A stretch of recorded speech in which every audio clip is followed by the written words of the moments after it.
ભારત અને જાપાન મજબૂત ભાગીદારી તરફ વધી રહ્યા છે આગળ. પ્રધાનમંત્રી નરેન્દ્ર મોદી અને જાપાનના પ્રધાનમંત્રી શિગેરુ ઇશિદાએ 15મા વાર્ષિક શિખર સંમેલનમાં લીધો ભાગ. બંને દેશો વચ્ચે કેટલાક મહત્વના કરાર. જાપાન ભારતમાં કરશે 10 ટ્રિલિયન યેનનું રોકાણ.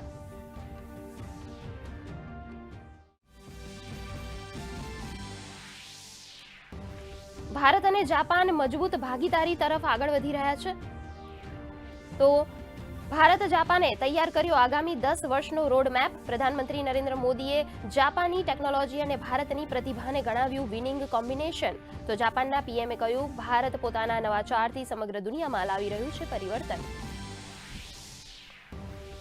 કેન્દ્રીય ગૃહમંત્રી અમિત શાહે આસામના ગુવાહાટીમાં નેશનલ સાયબર ફોરેન્સિક લેબનો કરાવ્યો પ્રારંભ. જનસભાને સંબોધતા કહ્યું, ઉત્તર પૂર્વની શાંતિ અને સ્થિરતા માટે સરકાર પ્રતિબદ્ધ. ગૃહમંત્રીએ ગોપાલ બોરબોરાના શતાબ્દી મહોત્સવમાં આપી હાજરી. તો પ્રધાનમંત્રી પર ટિપ્પણી બદલ વિપક્ષ પર કર્યા આકરા પ્રહાર.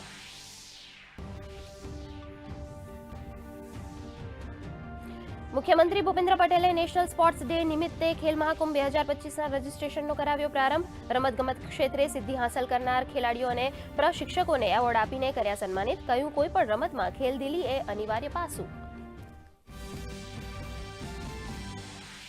ફિટ ઇન્ડિયા મિશન અંતર્ગત મનાવવામાં આવી રહ્યો છે આજે રાષ્ટ્રીય ખેલ દિવસ. કેન્દ્રીય રમતગમત મંત્રી મનસુખ માંડવિયાએ અનેક રમત સ્પર્ધાઓનો કરાવ્યો શુભારંભ. રાજ્યમાં વિવિધ જિલ્લાઓમાં સાંસદ ખેલ મહોત્સવ અંતર્ગત મંત્રીઓ રહ્યા હાજર.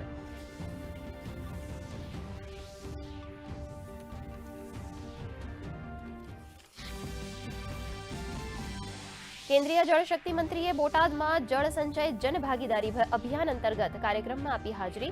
કહ્યું, જળ સંગ્રહ કરવાથી આગામી દિવસોમાં લોકોને થશે મોટો ફાયદો. લોકોને વરસાદી પાણીનો સંગ્રહ કરવા આહવાન.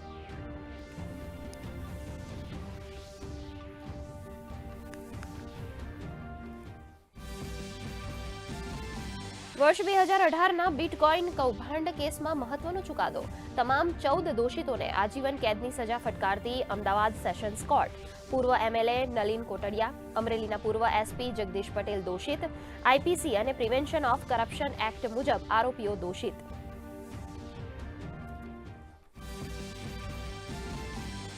રાજ્ય પર 2 સિસ્ટમ સક્રિય થતા આગામી 7 દિવસ અતિ ભારે વરસાદની આગાહી. દક્ષિણ ગુજરાતમાં વરસાદનું રેડ એલર્ટ. દરિયા કિનારે લગાવાયું 3 નંબરનું સિગ્નલ. માછીમારોને દરિયો ન ખેડવા અપાઈ સૂચના.